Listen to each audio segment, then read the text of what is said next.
guys, we're Group 1 reporter for today's video. Our topic for today is maintenance business tools and technologies. But first, I would like to introduce myself. I am Jeffy Espinosa. I'm Angelica Andal. I'm Marlene Anita. I'm Cheryl Musilina. I'm Camila Dagsaan. I'm Lorena Clarinan. I'm Sarah Moncada. I'm John Vincent Colorado.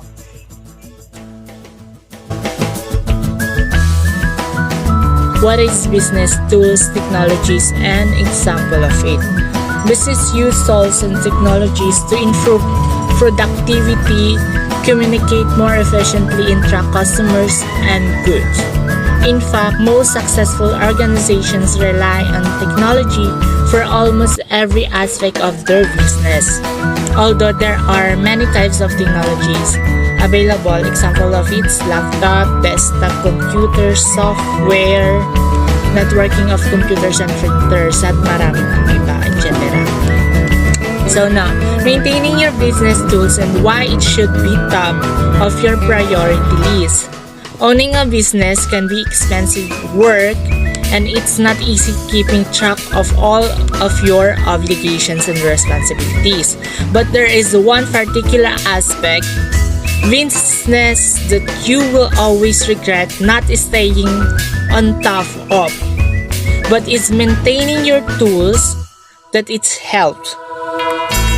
Kasi we need to keep our machinery or equipments in good order in the business that is secured, the users is safe to use, and you should still be actually usable. Kasi sino ba naman ang business owner ang ipapagamit sa employee and customers niya ay may malfunctions? Na in other way, when your device fail, you will need to either quickly repair or replace them to keep your business running. So why exactly it is essential to keep the maintenance up, and why and what can we do to prevent potential downtime, which is costly and time consuming? Number one, or first, lost revenue. If your business comes to us stand still, I'll come out, and your production slows or comes to a halt, then you are going to find a lost revenue that occurs quickly.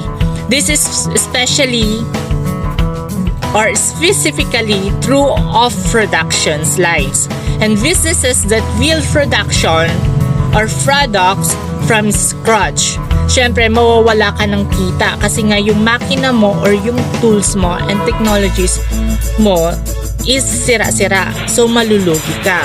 Lalo na kung yung product mo ay technology rin and may sira, tas may warranty, it can be possible na ibalik yung product or yung machinery technology from the manufacturer. Then another gastos again kasi nga may babaguhin, may dadagdagan. And the second one is customers' confidence. Customers' confidence is a significant part of running a business. Your whole business rides on people choosing to use your products and services above any others. Since many industries are saturated right now, it's dull to stand out from the crowd. Ito naman, if you really want the consumer to enjoy your product, you must shift the product or equipment to them to properly, and you must deliver your product on time, and you are selling correctly and not broken, because that is where you will get the trust and confidence of customers or consumer.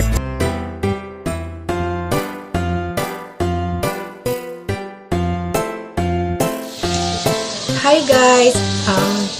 Aside sa aking topic na part is health and safety and productivity. Tara, start na tayo. Is health and safety.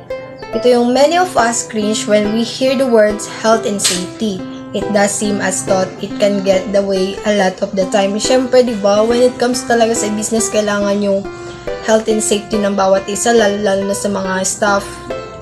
Then, However, any responsible business owner that cares for their business and staff within it will take this seriously. Syempre, importante din sa mga business owner na kailangan meron silang health and safety para maging maayos or tuloy-tuloy yung trabaho. Then, not taking health and safety seriously, especially when it comes to machinery and business tools, can be the end of the business. Syempre, kapag hindi nagkaroon ng proper health and safety ay isang business, magkukos din siya ng pagkalugi or pagkawala ng mga trabahador. Lalo na when it comes sa mga machine tools, yung mga business tools, dapat may alam or aware sila para kung paano ito i-handle. This may sound disastrous, and that because it is. And if an employee, you are responsible for hurt themselves because the maintenance of your machinery isn't up to date or you are liable. Syempre kapag yung employee na nasaktan, syempre yung responsible is yung business owner. Then, business are being shut down in the past. Of course, the health and safety executive is there for a reason and not taking this seriously is a big mistake in the business. Syempre, kaya malaki yung impact ng health and safety sa isang business. Like for example, when your business ay nawala ng sapat na knowledge about sa health and safety ng bawat isa, pwede kayong malugi o mawalan ng trabahador dahil sa kapabayaan ng company nyo. Yan yung pinakamalaking pagkakamali na dapat iwasan ng isang business. Then, when it comes to productivity naman, when your machinery and business tools are well maintained, they will run like clockwork and any well-oiled machine will be very productive. Syempre, importante din kasi na maayos yung mga business tools or machine para maging maayos yung trabaho or tuloy-tuloy or walang aberya. If you aren't on top of this, however, or at least have delegated this vital role to the value manager within your organization, then you might find your productivity levels reduced. Syempre, kapag hindi mo nagawa ng maayos yung role ng organization nyo, may chance din na babawasan yung productivity level ng business nyo. Then, business tools and machinery that aren't running at their full potential can be responsible for up to at 5% reduction in output over time. Syempre, kung yung machine nyo hindi nag-work ng maayos, syempre, mababawasan yung pinaka-output ng isang tools. Then, in a small amount, this isn't too noticeable or worrisome. However, when your production is significant, you will find that you will be losing time, money, and customer satisfaction quicker than you can say an annual service. Lalo na pagdating sa mga small amount, di masyadong or hindi gaano kapasin-pansin or nakakabahala. Then kapag yung production nyo is makabuluhan or interesting, malalaman mo kaagad na nawawalan ka na ng oras, pera at customer satisfaction. All business tools are different and it does depend on the amount of you use the machinery gets. Syempre, iba-iba naman talaga yung mga business tools or machinery. Minsan kasi may mga nakadepende kung magkano yung machine na ginamit or kung mas mahal, edi mas magbo-work ng maayos, but di naman palagi ganun. Siguro nasa tao kung paano niya i-handle yung ng maayos yung machine. Then, but even if it is your laptop you're working on that, causing you some delay in your productivity, you will find that keeping your maintenance up to date is going to benefit your business significantly. Especially then kapag sarili mo ng tools yung ginagamit or laptop, ganun. Minsan nagkakos ng delay kapag hindi mo na-update ng maayos or na-maintain ng maayos. Then malalaman mo na lang kapag na-maintain mo ng maayos yung business tools mo, magiging malaking impact or malaking pakinabang siya sa business mo. When reporting on your annual income and expenditure and you see your maintenance costs, just remember all the different ways in which you can lose out in your business if you do not keep up on the regular maintenance. Siyempre, may mga dapat din tayong tandaan, lalo na pagdating sa mga gastos at kita. Minsan, siyempre, di ba, hindi mo alam na pwede ka na palang malugi sa business mo kung hindi mo na panatiling maayos yung production or yung business tools ng negosyo mo. Then, many people have tried and failed to cut corners in this area in various industry and always with negative results in the end. Siyempre, gano'n naman talaga pagdating sa mga business. Minsan talaga nag-fail or nagkakaroon ng mga negative results. Hindi talaga maiiwasan. Then, a good business owner will stick to their responsibilities and take care of their staff and equipment well. Doing the right thing and keeping everything safe and working should certainly be at the top of your priority list. Siyempre, being a good business owner, siyempre responsibility nila na pangalagaan yung mga staff, lalong-lalo na sa mga equipment. Siyempre, di ba, minsan pag hindi nila na pangalaga ng maayos yung mga equipment, pwede mag-cause ng trouble sa mga staff. Then, kapag yung nagawa nila ng tama or tuloy-tuloy yung mga safety na work nila sa kanilang business, magiging magandang impact or magiging magandang resulta sa kanilang business. Then, yun yung pinaka-top priority din kasi nila. Sa lahat ng business, top priority is yung maging maayos or malesen yung mga problema. Ganun. This will be the end of my report. Thank you. Bye. Next reporter.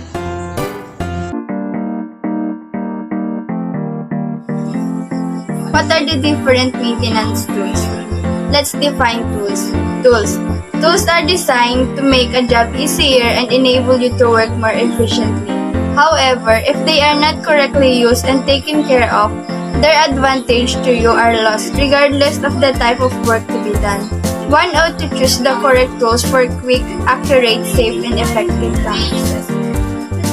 So when you say tools, yung tools po dinesign para mapadali ang trabaho at maging mahusay. Ang disadvantage nito ay kapag hindi tama ang paggamit, maaaring magkaroon ng problems. Kaya, mas mabuti na correct yung tools na gagamitin para hindi magkaroon ng problems. Generally, there are common types of maintenance tools, which are differentiated by the nature of tasks they are used for as expounded below. Corrective maintenance tools. This set of maintenance tools are meant to correct the defects found in the various equipment. The maintenance departments recommended most corrective maintenance tools. Yung corrective maintenance tools po is sila yung nagko-correct kung merong mga problema na nakita sa isang equipment. Preventive maintenance tools. These tools are intended to maintain a certain level of service of equipment. That is, they are programmed to solve the intervention of any vulnerabilities of the equipment in the most opportune time. So, yung preventive maintenance is just a routine that is carried regardless kung merong mang signs of problems or not. Predictive maintenance tools. This set of maintenance tools pursues to assist and report the status of the operational capacity of the installed systems. This maintenance identifies physical variables such as temperature, vibration, or even power consumption. This maintenance routine is most technical since it requires advanced technological resources. Moreover, mathematical, physical, or even technical knowledge might be necessary. Predictive maintenance tools is nagre-report kung ano yung status ng operational capacity of the installed systems. This kind of maintenance is most technical and kailangan advanced technological resources or technical knowledge. Periodic maintenance tools. Those maintenance tools are also referred to as time-based maintenance tools. This consists of a series of elementary tasks such as data collections, visual, inspection, cleaning, lubricating, and tightening springs. Under periodic maintenance tools, activities performed on equipment based on a set of time interval. Sila yung nagme-maintain ng cleanliness sa isang equipment.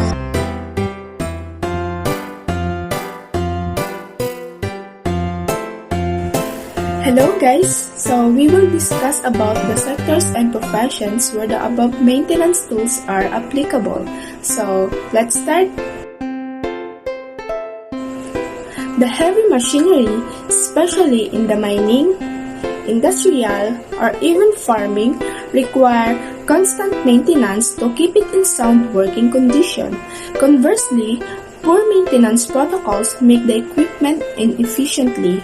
So, ibig sabihin, in every aspect of work, or professions, it is important to check the maintenance tools and do the protocols to make the equipment work efficiently and in a good working condition. Below are a few tips for essential machinery maintenance. First is carry out machinery operator training. Of course, many large pieces of machinery have multiple operators.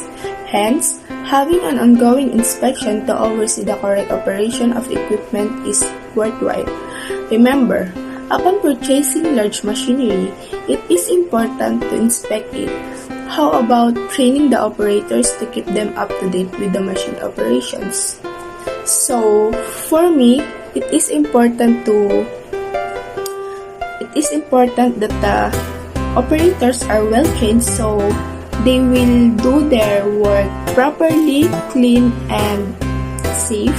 Because if the operators are not trained well, it is possible that the machinery or their work will have an aberya like that. So, in a big company like a big machinery, it is important to inspect it every time, especially the operators who are in charge para maiwasan ang mga aberya sa kanilang trabaho. The second is adding and testing lubricants. All moving parts require oils to reduce friction. Scheduling a good lubrication routine extends the life of a large machinery. Lubrication is one of the first and most crucial maintenance checks to carry out. So, ang lubricants or oil na nilalagay sa machine ay merong iba't ibang klase katulad na lang nitong ting, ting, ting, ting, ting, ting, ting, ting. Char, kaunti lang, hindi ko kaya yon. Sana all may pating-ting, no? So, balik na tayo. So, ang lubricants, ang dami ko ng no? Ang lubricants or ang oil na nilalagay sa machine ay ginagamit para mapagana ng maayos ang makina. Ginagamit ito para katulad ng sa tools, katulad ng martilyo, ganon. Martilyo! Oh my God! Wow! Tornilyo, sorry! Yun, para mapagana ng maayos yung makina. So, the third and the last. Check for size of belt for you to understand the repair. Ito na, maayos na. Check for signs of wear for you to understand the repair work to carry out for equipment. 1 can check out for signs of wear and tear. Vibrations, shocks, high temperature, and friction. Nahilo na ako.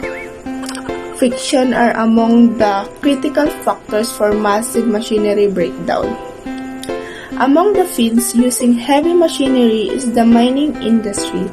Of course, some mines continue to have decreased profit levels mainly because their maintenance team may not understand the maintenance specifications of the rock crushers. Hence, the maintenance department ought to know when to carry out predictive, nabibisaya na ba ako and reactive maintenance programs using correct tools. So, check for signs of wear. So, importante talaga na meron nag-check kung meron na bang problema sa machine. Kailangan may alam kung paano ayusin yung machine na yan. Katulad nun sa maintenance department. Dapat talaga alam nila yan. Awatin niyo ako, walang pinagdalaban dito, awatin niyo ako. So, yun, dapat talaga yung maintenance department ang kauna-unang makakaalam para maayos na nila agad o ma-prevent ang problema sa trabaho nila. Hi guys, thank you for clicking this video. First, I'm gonna introduce myself. I am Marlene Amita from Bachelor of Science in Hospitality Management. I will discuss you about the maintaining business equipment o sa madaling salita is pagpapanatili ng kagamitan sa negosyo. Given the amount of money that small businesses invest in equipment, you think they take better care of their purchased equipment. After all, maintaining equipment is much less expensive than replacing equipment. Sinasabi dyan na kung pangangalagaan mo yung sarili mong kagamitan or yung equipment mo, mas makakamura ka at mas makakatipid ka kaysa na bumili ka pa ng panibago. When it comes to equipment that you use to run your business, you need to take a moment right now to think about what would happen if your equipment wasn't working today. If your small business were to be without its printer or fax, what would happen? If your manufacturing company were to be without a key or piece of machinery, what would happen? Hindi ba't mapapaisip ka na lang, for example nga, kung may negosyo ka? Siyempre, sa negosyo dapat kumpleto. Pinag-iisipan o pinagpaplanuhan yan bago ka mag-start.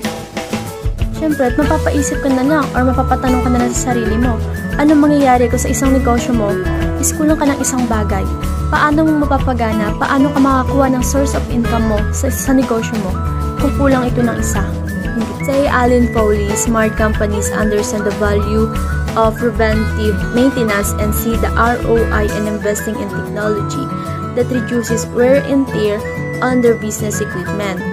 Si Alan Foley po, isa siyang an executive at Flow Brew Product Incorporated. His company produces filtration system that metalworking companies use to prolong the life and efficiency of the machine tools. To be sure, nobody likes to dwell on the worst-case scenarios. However, by walking through various worst-case scenarios, you will quickly see the negative consequences that can occur if your equipment breaks down. You will see what steps you need to take to avoid and worst-case scenarios and how you can mitigate the damage should a worst case arise. Here's a few tips for keeping your equipment in tip-top shape. First, shop for longevity. When you buy new business equipment, research reliability. Be willing to pay a little extra for equipment that is built to last and won't require a ton of expensive repair. Second is consider redundancy. If an item is not that expensive, it may be worthwhile to keep a backup on hand just in case that equipment breaks out. If your fax breaks, for example, it would be nice to have an extra one settings in the supply closet ready to take its place. Having extra replacement part will also help to minimize equipment downtime. Lastly is maintain equipment. When you buy equipment, there are usually instructions on how to maintain the equipment to keep it running well. Most people toss out this instruction and then are surprised when the equipment doesn't last. Isa yun sa mga dahilan kung bakit hindi tumatagal yung equipment natin or sa mga kakulangan natin. Dahil may mga nakalagay na instruction kung paano gamitin, kung how to use this equipment, kung paano natin ma-maintain or paano natin mapapatagal itong equipment na to. Pero ang ginagawa natin, binabasa lang natin pero hindi natin iniintindi. Or minsan, hindi natin sinusunod yung mga instruction. Kaya minsan magugulat ko na lang, magtataka na lang kung bakit hindi siya matagal. Focus on big impact equipment. If you have a choice between maintaining a critical piece of equipment and maintaining equipment that isn't critical, spend time on the higher impact equipment. Sound obvious, but you'll be surprised how many businesses that don't prioritize their preventive maintenance. Focus on high-dollar equipment. Another way to prioritize is based on replacement cost. It's most important to maintain the $100,000 piece of machinery than it is to maintain the $20 coffee pot. Buy the warranty. Some warranties are rip-off, but most warranties offer good value for money. Evaluate the warranty of and you think it will help to minimize replacement or repair costs in the future. Be sure to option. What happens when you don't regularly schedule preventative maintenance? You might be used to thinking of maintenance as something that happens as a result of equipment failure. Kung walang preventative maintenance sa inyong kumpanya, it causes a lot of damage.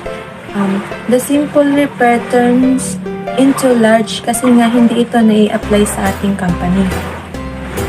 However, regularly scheduled maintenance known as preventative maintenance. Kung isa ka sa company na i-apply ito, can ensure your facility and the equipment inside it continue to work at peak efficiency. Preventative maintenance is a strategically designed maintenance program that involves performing monthly, quarterly, or yearly upkeep on a facility to lessen the likelihood of malfunction. Depende kasi sa company kung gagawin nila itong monthly, quarterly, or yearly. Depende kasi sa machine kung gaano ito kaluma o kabago. Mas maganda na yung sapat kaysa sa sobra kasi lahat ng sobra ay masama. This routine checks your company heating, ventilation, and air conditioning, HVAC system, plumbing, and other operational equipment can decrease the need to troubleshoot problems as they occur. Although there is a lot of merit to this approach, many businesses don't see the need for these preventative tactics. Yung ibang businesses owners, hindi nila ina-apply sa kanilang business yung preventative maintenance. Gusto nila, trabaho lang sila ng trabaho. Akala nila walang nangyayaring masama doon sa kanilang machines. Pero sa bandang huli, kakailanganin din naman nila ang preventative maintenance. Here are a few things that take place when you don't regularly schedule preventative maintenance. Number 1, your equipment work harder. When you don't schedule regular maintenance for your business, you can wind up straining your equipment without even realizing it, and this can lead to a lot of problems. Pag nasira ang isang machine sa inyong company, ang flow ng pag-release ng product is nababagalan. So, ang kita ng inyong company is mababa lang. Anong pwedeng maging cost of problem kapag hindi ito na-apply sa company? Like na you spend a lot of money, the workers have to overtime because there are not enough machines. Your equipment isn't performing at peak efficiency, the system will have to work overtime to complete normal tasks. In turn, the unit will run harder and take longer to recover, meaning it will burn more energy. Overall, regular scheduled maintenance such as air filter change, cleaning AC coils, and jetting will make sure your equipment doesn't work under the capacity.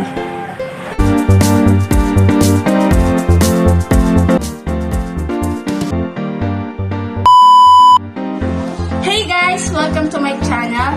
Well, I will introduce myself muna. So, I'm Sarah S. Moncada from Matalbisin Hobang Masinlak, Zambales, and I hope you enjoy this video. Thank you! So for today's video, I will be reporting our topic about what happens when you don't regularly schedule preventative maintenance. So yung number 1 po, nagtakal na ni Lori and Elena, yung mag-groupmate ko. So I will discuss the number 2 and the number 3. So let's go! So number 2, your company has more downtime. A company depends on its operational equipment to work efficiently in order to produce and provide customer with product and services. So when things start to break down, not only are just unable to keep up with the demand, your business operation can go fall apart, which crucial equipment malfunction downtime during the workday is a negative consequence. This lack of productivity can seriously harm a business and can easily be prevented with a preventative maintenance plan. So yun nga, as a company, merong operational equipment. So bale, pag masira yung equipment na yon, may possibility bumaba yung demand nila kasi hindi nila na satisfies yung customer nila sa product at sa services nila. So pag nasira yung equipment na yon, wala silang magagawang product. So, pag mangyayari yon, mas may possibility masira yung company nila. So, kailangan nilang magkaroon ng preventative maintenance plan para ma-prevent yung mga ganong pangyayari sa kanilang kumpanya. So, number 3, you'll spend more money. Having to replace an entire piece of equipment comes with a much larger price tag than regularly scheduled maintenance. Not to mention, equipment that efficiently uses more energy increases electric bills and unplanned downtime hurt product in your bottom line. So yun nga, pag magpapalit ka ng isang paggamitan, asahan mo na mas mahal siya kaysa sa regular na schedule ng maintenance.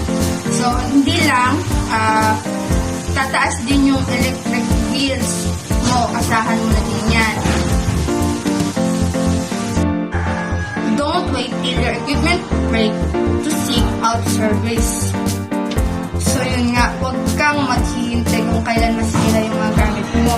So dapat kailangan everyday mong titignan kung maayos ba yung function ng mga equipment mo para maayos yung mga service na mabibigay mo sa mga customers mo. You need to take action to prevent this breakdown from happening in the first place to ensure nothing goes awry with your business operation. So, yun na nga. Kailangan mong gumawa ng mga aksyon upang maiwasan ang pagkasira at upang matiyak na walang mali sa pagpapatakbo mo sa iyong negosyo. If you are looking to schedule preventative maintenance today, the experienced and skilled technicians at Maintenance are here to help. So, yun na nga. Kung gusto mo mapanatili ang pag-ingat ngayon, konsulta sa mga may karanasan at dalubhasang mga tekniko. Yun lamang po ang aking report ngayon. Sana po ay nagustuhan ninyo at marami pong salamat. Bye-bye!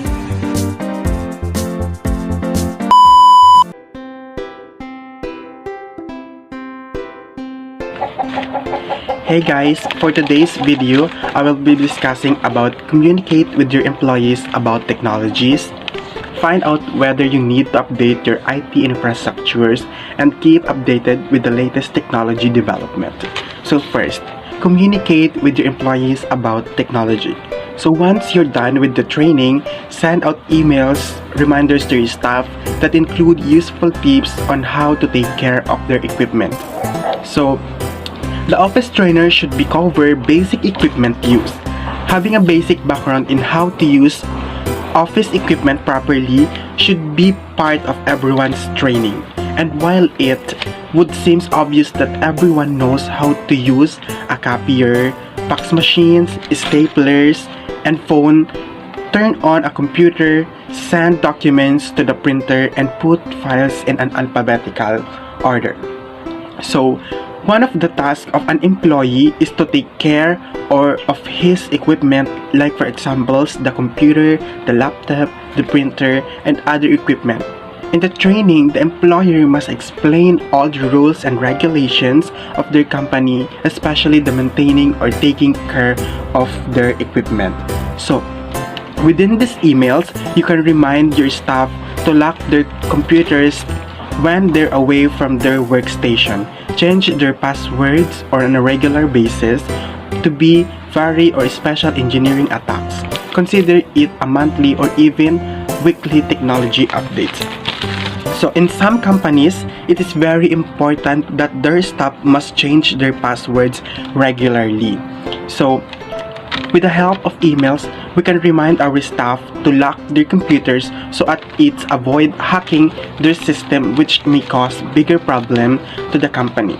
So I will give some tips on how to create passwords correctly. So first, use a password manager that will create strong passwords for you. Next, use a long password. 8 is a great way to start, but the longer the better. Do not use the same password for multiple use sites.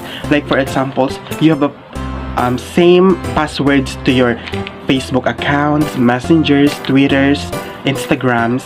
Then next, use two-factor authentications or 2FA when possible. Avoid common words and character combinations. Find out whether you need to update your IT infrastructures. Some organizations are using the same computer system for 5, 10, even 50 years. However, if you want to grow your business and automate more tasks, it might be time to invest in a new software and hardware. So, no business wants to stagnate, but treat your IT infrastructures like an afterthought and you could be severely limiting your company's potentials. Let aging system continue operating as is and they could quickly into a business liability. Yet, there's real barriers that prevent business from investing in their IT infrastructures, including time, lack of know-how, resistance to change, and cost to the name of you.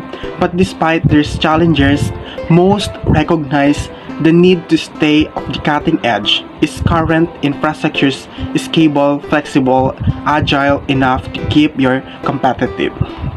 So, suboptimal workflows and processes. Outdated IT often means you're working with the contents of the platform rather the best practice. It also means you aren't performing at your industry benchmark and missing out on new opportunities for growth. Then, missed opportunities. Cloud and big data offer huge opportunities to businesses and organizations or capitalizing on them have an advantage over their competitors. So, siloed system and departments. Legacy systems are ill-equipped to facilitate collaborations. Lack of communications results quickly in a falling productivity. Flattening productivity. Falling short of deadlines. Projects running late.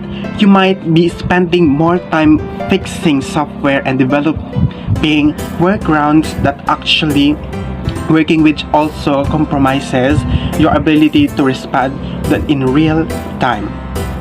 So, just like your employees, your IT infrastructures is a growing, changing system and must be actively assessed again and again. As your network traffic increase, user needs change, data volumes grow, or stakeholders' expectations shift. Your IT system must follow suit if you're still having a hard time justifying the cost of updating your IT infrastructures. Remember, there's often even bigger cost and substantial risk associated with preserving the status quo. Concentrate on the updates that help your business expand, and you can easily justify the initial expense no matter how many zeros there are in the invoice.